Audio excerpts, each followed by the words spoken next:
अस्सलाम वालेकुम। आज हम अपने चैप्टर फ्रॉम थ्योरी में जो टॉपिक स्टार्ट करने वाले हैं दैट इज़ अबाउट ओलिगोपोली। जो लास्ट हमारे पास मार्केट स्ट्रक्चर प्रिवेल करता है, क्योंकि हमने बात की थी कि हमारे पास एक परफेक्ट कंपटीशन है, एक हमारे पास मोनोपोली की सिचुएशन होती है, एक परफेक्ट जो है ना या मोनोपोलिस्टिक कंपटीशन प्रिवेल करता है। फोर्थ हमारे पास जो टाइप मार्केट में प्रिवेल करती है that is oligopoly. Oligopoly basically हमारे पास क्या है कि जहाँ पे हमारे पास फ्यू सेलर्स होंगे। अब तो हमारे पास जो है ना, अगर हम ऑटोमोबाइल को देखें तो सेलर्स इंक्रीज हो गया, लेकिन प्रीवियसली क्या था, हमारे पास स्मॉल सेलर्स मौजूद थे जिन्होंने मार्केट हाई शेयर कैप्चर किया हुआ था। और वो क्या कर रहे थे, अपने हाई से हाई प्राइसेस चार्ज कर रहे थे, कोई उसके साथ मुकाबला करने वाला नहीं था, कम्पीट करने वाला नहीं था। सुजुकी अपनी मैरान जो है ना वो महंगी से महंगी बना रहा था, बेच रहा था। टोयोटा अपनी कार अपनी मर्जी से बना के बेच रहा था। होंडा अपनी मर्जी से प्राइसेस बना रहा था, डिसाइड कर रहा था। तो उस वक्त हमारे पास जो है ना क्या था, पोली की सिचुएशन थी कि फ्यू सेलर्स थे हमारे पास और वो डिफरेंशिएटेड प्रोडक्ट्स बना के मार्केट को लीड कर रहे थे। अब तो हमारे पास ओपन मोनोपोलिस्टिक कंपटीशन की सिचुएशन चल रही है, डिफरेंट किस्म के ब्रांड्स आ गए। ठीक है, सो ओपनली मार्केट में कंपटीशन चल रही है। तो ओलिगोपोली इस किस्म की सिचुएशन को कहते हैं, जिसे हमने क्या कहा कि is a market structure in which there are only few sellers selling similar or differentiated goods। एक जैसे या फिर differentiated goods वो बेच रहे होंगे और वो नंबर में जो है ना आपके पास कम होंगे। कहता है कि analysis of oligopolies is quite complicated, therefore in our study we will cover only two models। later on we will discuss the price and output determination under these two models। ठीक है कि हम दो मेजर मॉडल के ऊपर discussion करेंगे, क्योंकि इसका स्ट्रक्चर जरा थोड़ा सा डिफिकल्ट हो जाता है मोनोपोलिस्टिक कंपटीशन वगैरह से, क्योंकि वहाँ तो हमारे पास सेलर्स वगैरह ज्यादा होते हैं। यहाँ पे हमारे पास सेलर्स कम है और फिर मार्केट को कैप्चर करना, प्राइसेस डिफरेंशिएट करना, डिटरमाइन करना, ये चीजें थोड़ी सी उसकी कम्प्लेक्स हो जाती हैं। तो इसीलिए अगर हम देखें तो ओलिगोपोली की इस बेसिस पे फीचर्स क्या हुई। तो पहला फीचर हमने क्या कहा कि हमारे पास फ्यू सेलर्स होंगे। So it is a market model in which there are few number of entities producing or trading homogeneous or differentiated products, such that few large firms with a high concentration ratio। कि हमारे पास few market sellers होंगे, तीन चार market में sellers होंगे जो high prices charge कर रहे होंगे और वो क्या करेंगे, मार्केट कैप्चर करेंगे। जैसे अपने जो है ना टेलीकम्युनिकेशन में देखिए, वायरल खत्म हो गया तो कौन रह गया, ओबलिंक रह गया, यूफोन रह गया, टेलीनॉर रह गया। ठीक है, और आपके पास जो है ना और कौन सा रहता है, जोंग रहता है। ठीक है, तो अब आपके पास क्या हो गया कि ओबलिंक भी जो है ना आपके पास उस तरीके से सक्सेसफुल मार्केट में नहीं चल रहा। सिर्फ जो कम्पीट कर रहा है तो कौन कम्पीट कर रहा है, यूफोन चल रहा है। फिर आपके पास जो है ना जोंग जो है ना कम्पीट कर रहा है, टेलीनॉर भी ऑलमोस्ट होने के बराबर रह चुका है मार्केट में। तो क्या है कि आपके पास जो है ना फ्यू लार्ज सेलर्स हैं, ठीक है, फर्म्स हैं आपके पास जिसने हाई कंसंट्रेशन के मार्केट में बहुत ज्यादा एरिया को कवर किया हुआ है, बहुत बड़ा कस्टमर बेस कवर किया हुआ है। तो ये हमारे पास उसका पहला फीचर होगा। Second, interdependence of firm. It is unique feature of oligopolistic market that the policies of every producer directly affect other, because the products are good substitutes. A firm is not certain how its rivals will respond to an action initiated by it. Consequently, there is independence in the interdependence in decision making। ठीक है कि एक दूसरे के ऊपर जो है ना हम कहते हैं कि वो क्या हो गया कि इंटरडिपेंडेंट हो। ठीक है कि क्योंकि वो जो है ना क्लोज सब्स्टिट्यूट है। तो इस वजह से जब वो जो है ना आपके पास क्लोज सब्स्टिट्यूट है तो वो क्या करेंगे कि वो जो है ना एक ही अगर फीचर में चेंज आता है, ठीक है, तो दूसरे के ऊपर जो है ना उसका फर्क पड़ेगा। ठीक है, तो अब जैसे अगर हम देखें तो पहले पहले जो है ना सुपर कार्ड यूफो ने लॉन्च किया, तो उसके बाद क्या हुआ, टेलीनॉर ने डायरेक्टली सुपर कार्ड लॉन्च कर दिया, उससे कम प्राइसेस पे और ज्यादा मिनट्स के साथ। फिर जोंग ने लॉन्च कर दिया, उससे भी ज्यादा बेहतर फीचर्स के साथ। तो क्या था कि यहाँ पे एक बंदा इनिशिएटिव लेता है, वो सर्टेन नहीं होता कि मार्केट उसको कैसे रिस्पॉन्ड करेगी, या उसके जो राइवल्स हैं, क्लोज कंपेटिटर्स, राइवल्स उसको कहते हैं क्लोज कंपेटिटर्स को, जो एक दूसरे से कस्टमर छीनने के लिए तैयार बैठे हो। ठीक है, तो एक के एक्शन की वजह से दूसरा क्या रिस्पॉन्ड करेगा कुछ पता नहीं, वो अपने आप को नुकसान में भी लेकर जा सकता है। तो हमारे पास इंटरडिपेंडेंस होगी फर्म्स की, एक जो डिसीजन मेकिंग करेगा, दूसरा क्या करेगा, उसके अगेंस्ट डायरेक्टली एक्शन लेगा। सेकंड, थर्ड हमारे पास रहते हैं मैक्सिमम एडवर्टाइजमेंट। कि because of interdependence and being good substitute oligopolistic firm spend more on advertisement. कि यहाँ पे भी हमारे पास एडवर्टाइजमेंट के ऊपर बहुत खर्चा होगा, जैसे मोबाइल फोन में देख लें, ठीक है, और जैसे आपके पास जो है ना आपके टेलीकम्युनिकेशन में चलती है। Firms are different in size. Another feature of oligopoly is the lack of uniformity in the size of firm. Some firms may be very large, dominant, and other firms may be very small of size. Uniformity in size of entities is rare in oligopoly। कि यहाँ पे हमारे पास एक size की firm नहीं है। अब Jong के देख ले तो आपके पास जो है ना पूरी दुनिया में फैला हुआ है, सैटेलाइट के थ्रू काम कर रहा है। ठीक है, मोबलिंग जो था वो इतना नहीं था। यूफोन को देख ले तो सलाद का है, तो वो इतनी बड़ी नहीं है जितना जो है ना जोंग है।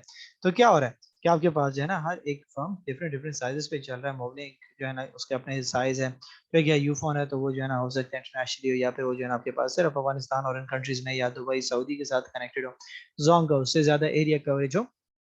तो हर एक की साइज हमारे पास एक जैसे नहीं होगी, उसमें से कोई एक बहुत बड़ी फर्म होगी जो क्या करेगा, कम्पीट कर रहा होगा या डोमिनेट कर रहा होगा मार्केट को।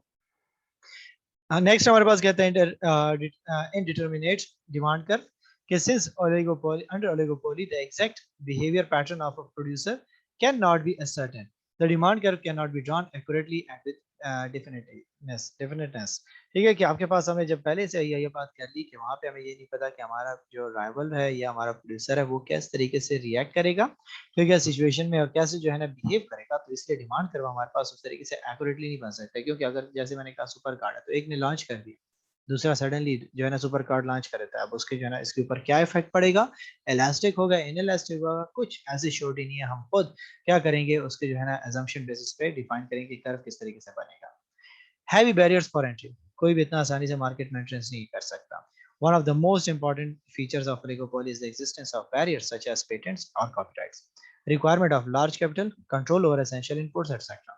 Such barriers prevents new entrants into industry. As a result, firm can earn super profits in the long run. ठीक है, अब जैसे टेलीकम्युनिकेशन है तो हर बंदा जो है ना टेलीकम्युनिकेशन इंडस्ट्री नहीं डेवलप कर सकता कि हर बंदा अपने जो है ना सिम और वो लॉन्च करना शुरू कर दे कंपनीज। अपने पेटेंट राइट्स हैं, प्रोटेक्शन होती है, उसने जो है जो स्लोगन वगैरह लिया हुआ है, कलर वगैरह चूज किया हुआ है, दूसरा उसके नहीं चूज कर सकता। ठीक है, उसने कोई फीचर दे दिया तो दूसरा नहीं कर सकता। तो हर एक के पास अपने कॉपीराइट्स और पेटेंट्स हैं जिसके ऊपर उनकी जो है ना कंट्रोल होता है, तो दूसरा बंदा उसको इतना इजीली कॉपी नहीं कर सकता। तो ये भी एक बहुत बड़ी वजह है कि हर बंदा मार्केट में एंट्री नहीं कर सकता कि वो उसके साथ कम्पीट करे। होमोजीनियस और differentiated goods, oligopoly may be homogeneous oligopoly or differentiated oligopoly depending upon whether the firm is in the oligopoly produce standardized or differentiated products। ठीक है कि हमारे पास एक जैसे प्रोडक्ट भी बना सकते हैं और डिफरेंशिएट भी बना सकते हैं, जरूरी नहीं है कि सारे के सारे जो है ना फिर एक जैसे प्रोडक्ट बना रहे हो सकता है कि वो डिफरेंशिएटेड चले और फिर भी मार्केट को लीड करने की कोशिश कर रहे हो, तो या वो स्टैंडर्डाइज चलेगा या वो एक दूसरे से अलग चलते रहेंगे। Lack of market information. Consumer in oligopolistic market lacks detailed market information and are susceptible to the market strategies of the supplier। ठीक है कि वहाँ पे कंज्यूमर के पास इतनी इन्फॉर्मेशन नहीं होगी, लैक ऑफ इन्फॉर्मेशन होगी, क्योंकि उनके पास जो है ना वहाँ पे दो तीन या आपके पास मेजर कंपेटिटर्स बैठे हुए हैं, तो वो जिस तरीके से प्राइस डिटरमाइन करते हैं क्या फीचर्स हैं क्या प्रोडक्ट्स हैं, वो जो है ना उनको इतना ईजिली पता नहीं चल सकता। इस वजह से वो इन्फॉर्मेशन को लैक करेंगे। तो जिसमें ये फीचर्स होंगी तो उसको हम सिंपली क्या करेंगे कि ये हमारे पास जो मार्केट सिचुएशन है दैट इज ओलिगोपोली।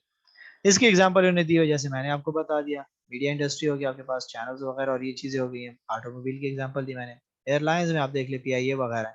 ठीक है, तो हर बंदा तो जहाज नहीं खरीद सकता कि वो अपनी एयरलाइन बनाना शुरू कर दे।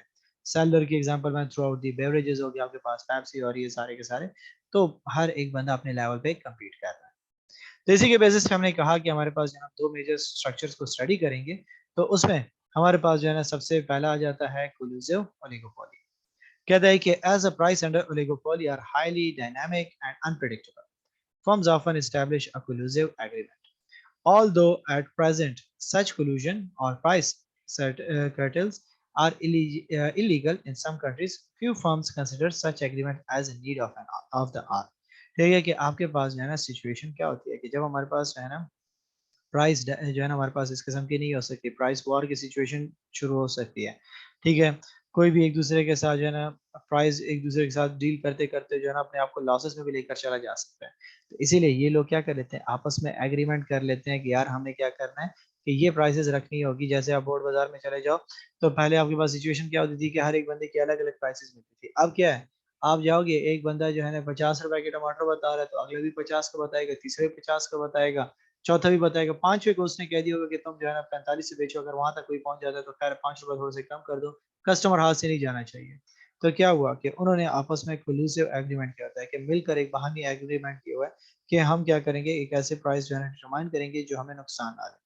तो वो जो है ना क्या करेगा, वो कोल्यूजन करेगा या प्राइस कैटल्स बना लेगा। ठीक है, तो वो जो है ना उसकी बेसिस पे काम करेगा, जो कि बहुत सी कंट्रीज ने इलीगल भी कंसिडर किया है। किस तरीके से, तो आप कंज्यूमर को एक्सप्लॉइट कर रहे हो। लेकिन फर्म इसको समझते हैं कि यार ये वक्त की जरूरत है, जब तक हम इस तरीके से प्राइसेस की वॉर चलती रहेगी फिर तो नुकसान पहुंचेगा। जैसे एक टाइम पे यूफोन और जो है ना टेलीनॉर के दरमियान कंपटीशन चल रहा था कि यूफोन जो है ना प्राइसेस कम कर रहा था, टेलीनॉर उससे कम जा रहा था, यूफोन फिर कम कर रहा था, टेलीनॉर उससे कम। तो क्या हो जाता आखिर में, तो यही हो जाता कि वो सिम भी फ्री देते, कॉलें भी फ्री देते और पैसे भी उल्टा आपको देते। उस चीज से बचने के लिए उन्होंने क्या कर दिया कि आपस में कोलिशन किया कि यार हमने क्या करना है कि इन लिमिट से प्राइसेस को रिड्यूस नहीं करना। तो इसलिए कहते हैं कि organisation of petroleum exporting countries OPEC is one of the most popular model of price cartel, including prominent member countries Saudi Arabia, United Arab Emirates, Venezuela और रिपब्लिक ऑफ कॉन्गो एक्सेट्रा। कि हमारे पास फिर अगर हम देखें तो ओपेक हमारे पास organization of petroleum exporting countries, इन्होंने भी इस तरीके से एग्रीमेंट किया कि हम भी जो है ना कुछ जो है ना स्पेसिफिक प्राइस जो है ना कैटल बनाना शुरू कर देते हैं, क्योंकि ताकि हमारे पास जो है ना प्राइसेस प्रॉपर तरीके से मेंटेन रहे, हमें जो है ना कोई जो है ना एक्सप्लॉइट ना कर सके, या हम एक दूसरे को खुद ही जो है ना वो क्या करें एक्सप्लॉइट ना करें। ठीक है, तो इसलिए उन्होंने क्या कर दिया कि एक रिटर्न एग्रीमेंट कर लिया आपस में कंट्रीज के दरमियान कि हमने क्या करना है कि अपने प्राइसेस को प्रॉपर तरीके से डील करना होगा। ठीक है, और फिर जो है ना हम क्या कर सकते हैं, इस सिचुएशन को प्रॉपर तरीके से डील कर सकते हैं। अगर जो है ना वो इस किस्म की सिचुएशन को प्रॉपर तरीके से नहीं लेकर जाता, तो वो क्या करेगा कि वो जो है ना फिर आपस में एक दूसरे को जो है ना इफेक्ट करना शुरू करेंगे। तो कहते हैं कि price cartel is defined as the group of firms getting together to determine market price and output. कि वो आपस में बैठ के क्या करते हैं, प्राइस कैटल में बेसिकली क्या होता है कि आपस में जो फर्म्स है वो बैठती है, डिसाइड करती है कि हमें मार्केट के लिए कितनी चीज प्रोड्यूस करनी है और किस प्राइस पे करनी है, ताकि वो एक बैलेंस सिस्टम डिमांड और सप्लाई का चलता रहे, वो डिस्टर्ब ना हो। तो कहते हैं कि following are the pre conditions to create price cartel among firms. कि प्राइस कैटल किस तरीके से बनेगा। तो number one, only very few firms are operating which are well known to each other. कि सिर्फ वही फर्म्स जो है ना इसमें ऑपरेट करेंगी जो एक दूसरे को बेहतर तरीके से जानती होंगी और वेल एस्टेब्लिश फर्म्स होंगी। सेकंड कहता है कि they are open with each other regarding cost and production method. अब आपस में क्लोज कंपटीशन चल रहा हो, राइवल्स हो, तो फिर तो नहीं चल सकता। ठीक है, जहां पे वो एक दूसरे के साथ कॉस्ट और इस चीज के बारे में ओपन और प्रोडक्शन मेथड्स के बारे में फिर क्या इतना जो है ना उनके टसल नहीं चल रहा, तो फिर वहां पे भी काम करेगा। Production techniques and cost of all the firms are similar. दोनों एक जैसे एक ही प्राइस पे चीजें बना रहे हैं, तो फिर वो किस चीज पे कम्पीट करेंगे। वो तो तब होगा जब एक के पास टेक्नोलॉजी होगी जो लो प्राइस बना रहा है, दूसरा हाई प्राइस बना रहा है, तो फिर नहीं possible. They produce similar product, एक जैसे प्रोडक्ट्स बन रहे हैं। ठीक है, there is a dominant firm. ठीक है, उसमें जो है ना एक फर्म जो है ना वो डोमिनेट होगी। ठीक है, क्योंकि उसके पास क्या है कि जो है ना वो उससे एफिशिएंट है, या उसकी जो है ना साइज इंक्रीज है, क्योंकि ओलिगोपोली में हमने क्या कहा कि एक जो है ना उसमें डोमिनेट होगी, जिसका साइज इंक्रीज होगा। There are significant barriers on entry of new firms. के वहाँ पे जो है ना कोई नई फर्म इतनी आसानी से नहीं आ सकती। जैसे पेट्रोल और उसमें है, तो हर कंट्री जो है ना नहीं आ सकती, पेट्रोलियम एक्सपोर्टिंग कंट्रीज में नहीं आ सकती, तो वो जो है ना उसको लिमिट करता है।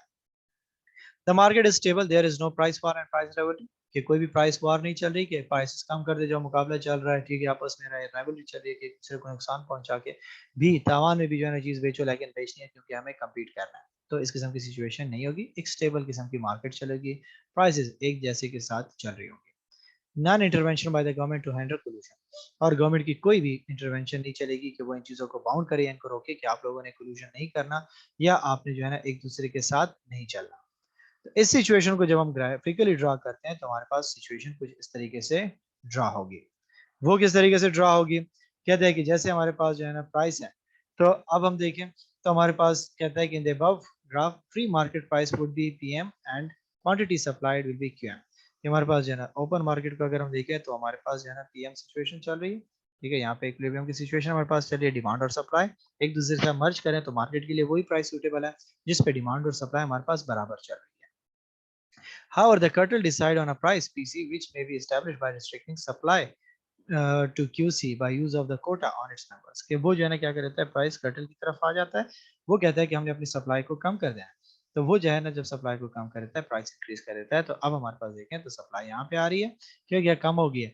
हमारे पास जो है ना क्वांटिटी डिमांड रिड्यूस होगी, जब प्राइसेस बढ़ती है तो क्या होता है, क्वांटिटी डिमांड कम हो जाती है। ठीक है, और सप्लाई देखें तो हमारे पास जो है ना वो क्या चल रही है, कि हम उसको देखें एज ई, इन्होंने इस चीज को डिसाइड कर दिया कि हमने क्या करना है कि इतनी सप्लाई करनी होगी।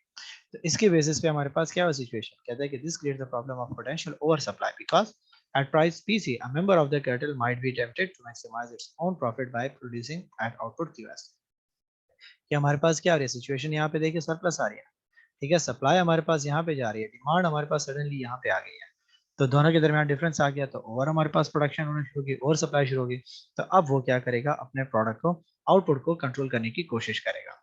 इसलिए कहता है कि this would undermine the cartel agreement and probably lead the other members to increase production, कि वो दूसरों को अपलीड करेगा कि यार प्रोडक्शन को इंक्रीज करो, ठीक है, ताकि हम एक लेवल पे एक दूसरे के साथ compete करें। ये ना हो कि हम है ना एक ही बंदा लगा हुआ है वो ओवर सप्लाई की तरफ जा रहा है और फिर वो अपनी प्राइसेस को रिड्यूस कर देते इफेक्ट हो। तो हमने क्या करना है कि जो हमारे पास डिमांड चल रही है हमने उन चीज़ों को प्रॉपर तरीके से एक दूसरे के साथ बैलेंस कंडीशन में चलानी है, हमने प्राइसेस को एक जैसे इंक्रीज करना है ताकि हमारे पास सिचुएशन जो है ना वो बैलेंस हो सके और हमारे पास जो है ना जो डिफ्रेंसिएशन है वो खत्म हो सके।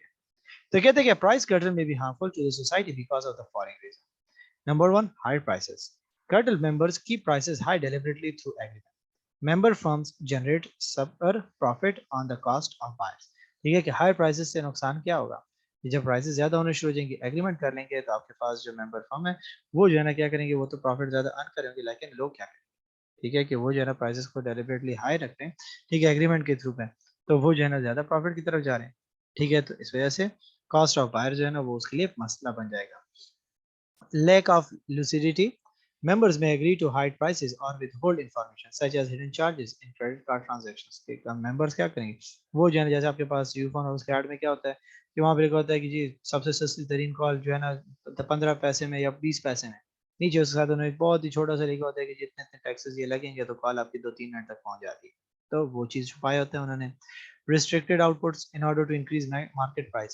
Members keep restricted output to create relative shortage in market. वो जानबूझ के मार्केट में शॉर्टेज रखेंगे ताकि वो जो है अपनी मर्जी से प्राइसेस चार्ज करते रहे। अगर वो सप्लाई बढ़ गई तो फिर तो प्राइसेस कम हो जाएगी।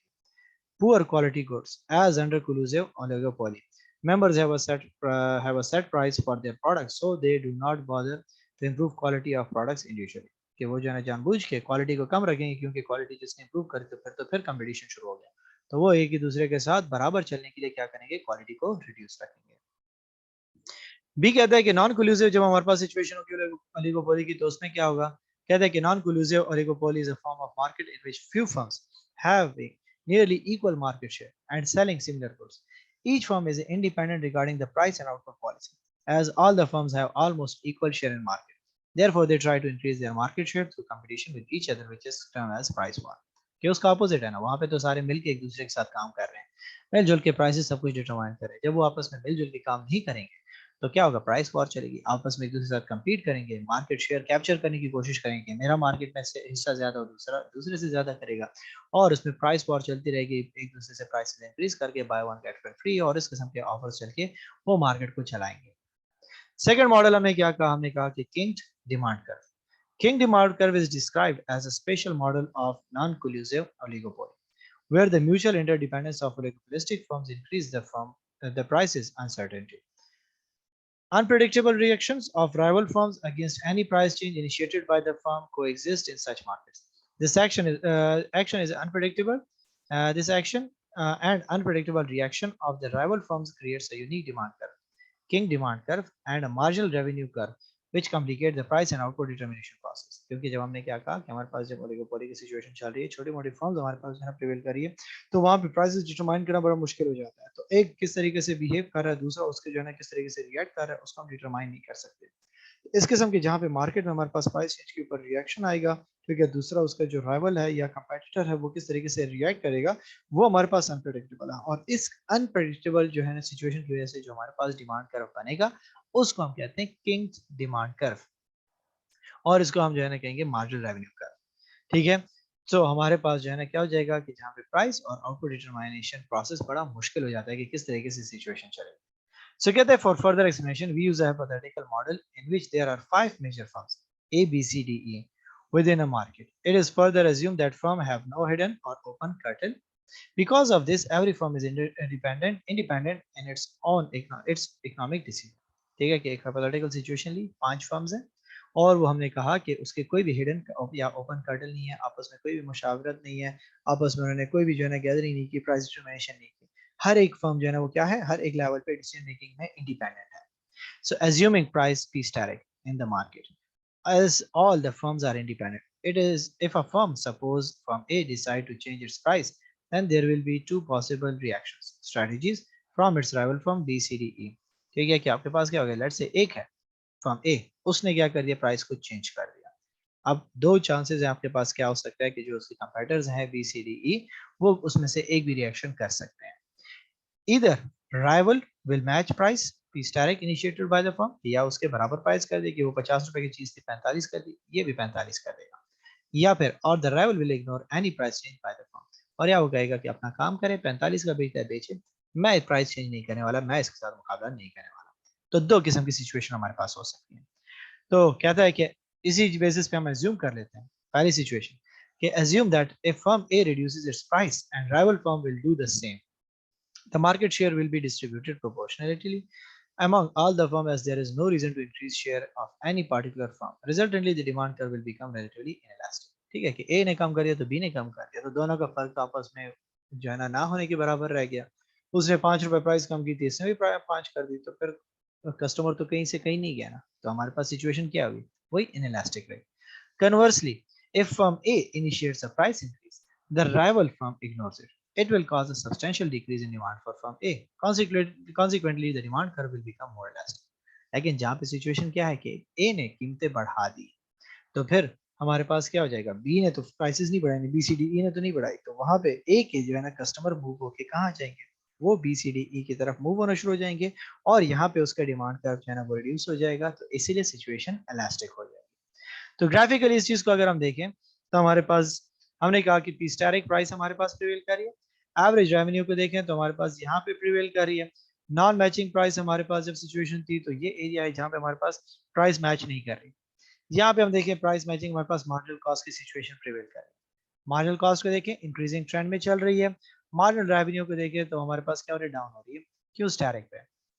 ठीक है, तो इसकी वजह से हमारे पास क्या हुआ, हमने क्या कहा कि हमारे पास जो रेवेन्यू और कॉस्ट है उसको हमने जो है ना वाई एक्सिस पे देखा, और पहली बात हमने ये कही कि हमारे पास क्या करता है कि प्राइसेस हैं, तो वो अगर क्या कर रहा है कि कोई चीज रिएक्शन नहीं कर रहा, तो जब वो रिएक्शन नहीं कर रहा तो हमारे पास क्या हो जाएगा, डिमांड और उसमें जो है ना फर्क आना शुरू हो जाएगा उसकी क्वांटिटी डिमांड में। ठीक है, वो उससे मूव होकर कस्टमर कहाँ चले जाएंगे, दूसरों की तरफ चले जाएंगे, उसका मार्जिनल रेवेन्यू क्या हो जाएगा, डिक्रीज हो जाएगा।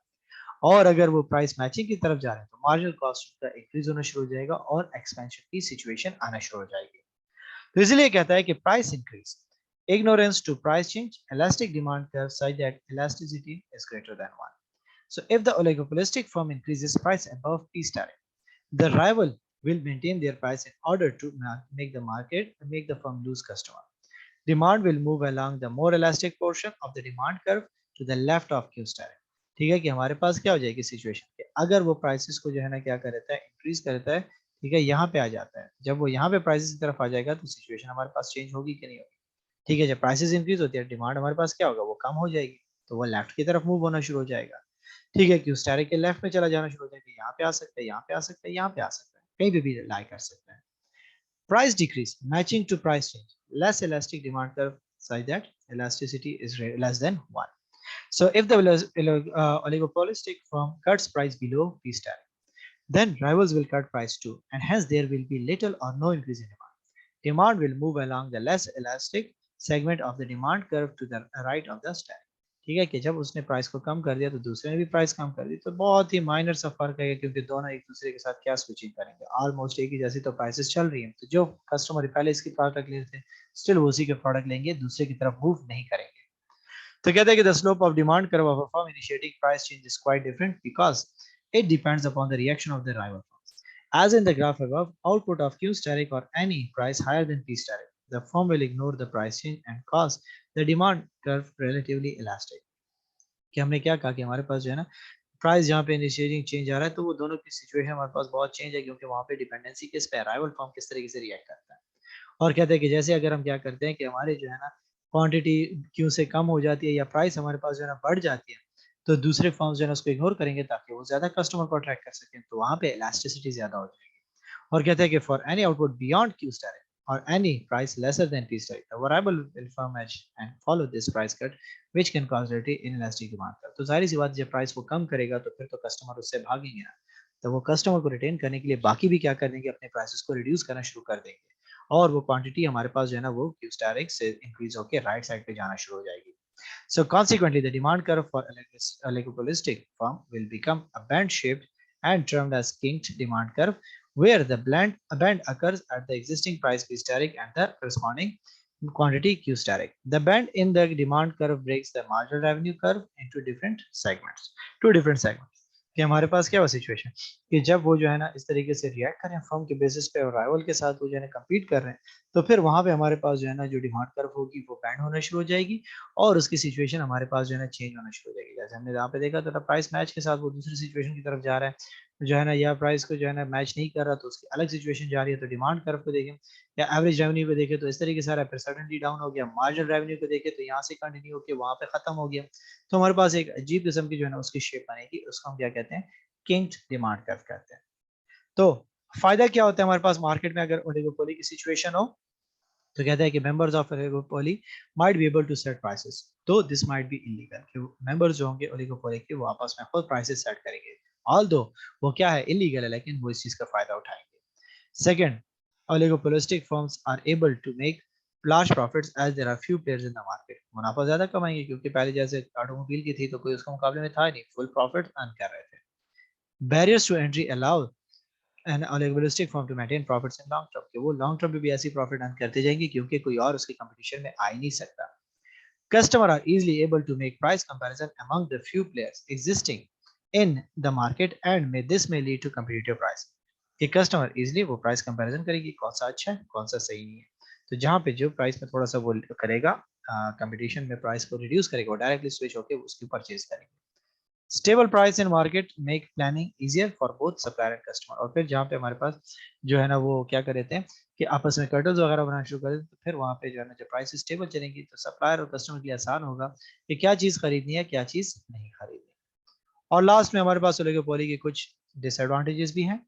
ठीक है, पहली कि price setting in an oligopoly might prove disadvantages to customer. ये जो प्राइस सेटिंग वो लोग कर रहे हैं तो कस्टमर की डिमांड और सप्लाई के बेसिस पे तो नहीं चल रहा, अपनी मर्जी से वो लोग क्या कर रहे हैं, एक पूरा ब्लॉक बन गया और अपनी मर्जी से वो प्राइस डिसाइड कर रहे हैं, जानबूझ के जो है ना शॉर्टेज क्रिएट करके प्राइसेस को इंक्रीज करवा रहे हैं। Innovation of small players in the industry stifle. ठीक है कि इनोवेशंस वो हमारे पास क्या हो जाएगी, वो कम हो जाएगी। क्यों कम हो जाएगी, क्योंकि कंपटीशन है। और जिस मार्केट में हमारे पास क्या होना शुरू हो जाता है, ठीक है, जो है ना कंपटीशन ना हो, वहां पे हमारे पास जो डिमांड है वो या जो हमारे पास इनोवेशन होती है वो रिड्यूस होना शुरू हो जाती है। उसके बाद कहते हैं realistic firm is able to make profit. ठीक है, और रियलिस्टिक और जो हमारे पास कहते हैं गुड प्रॉफिट्स अर्न करते हैं on going going basis, so there may be no incentive for product improvement. जब वो प्रॉफिट अर्न कर रहा है तो वो क्यों जाएगा इंसेंटिव्स की तरफ, वो दूसरों को फायदा क्यों देगा। ठीक है, उसके लिए तो वहां पे वो सिचुएशन इतनी जो है ना अच्छी नहीं है कि वो जो है दूसरों को फायदा देने के लिए अपने प्राइसेस को रिड्यूस करे। तो वो क्या करेगा, उसको इस तरीके से कंटिन्यू रखेगा। और last, realistic industries can suffer from price Wars. Realistic industry में प्राइस वॉर जब शुरू हो जाती है तो वो उसको बैडली इफेक्ट करती है क्योंकि वो उनको लॉसेस की तरफ भी लेकर जाते हैं। तो कुछ फर्म हमारे पास लॉस लीडर्स भी होते हैं जो अपने आप को लॉस पे ले जाते हैं ताकि दूसरों को मार्केट से निकाल सके। तो ये आज का हमारा टॉपिक था ओलिगोपोली से। तो यहाँ तक हमारी जो है ना डिफरेंट मार्केट्स जो हमने पढ़ रहे थे वो कंप्लीट हो जाती है कि हमारे पास किस तरीके से ये लोग ऑपरेट करते हैं, किस तरीके से ये लोग रिएक्ट करते हैं। ठीक है, तो पेपर के परस्पेक्टिव से काफी इंपॉर्टेंट है कि हमारे पास ये जो margin cost curves, margin revenue curves हो गए, क्या रिएक्शंस होते हैं, लॉन्ग रन में क्या इफेक्ट आता है, शॉर्ट रन में क्या इफेक्ट आता है। तो एमसीक्यूज के परस्पेक्टिव से काफी इंपॉर्टेंट है। छोटे छोटे जो है ना यहाँ से एमसीक्यूज आ सकते हैं, तो इनको थोड़ा सा हाईलाइट करके अपने लिए ग्राफ या स्ट्रक्चर बना के चार्ट में इसको अलग कर लें कि कौन सी सिचुएशन में हमारे पास किस तरीके से ग्राफ ड्रा होते हैं। अगर पेपर में एमसीक्यूज में ग्राफ आ जाता है तो आप उसको इजीली हाईलाइट कर सको कि मार्जिनल रेवेन्यू, मार्जिनल कॉस्ट किस तरीके से रिएक्ट कर रहे हैं और हमारे पास एवरेज रेवेन्यू और कॉस्ट किस तरीके से डिटरमाइन हो रही है। सो यहाँ तक अगर आपका कोई क्वेश्चन है तो पूछ सकते हैं।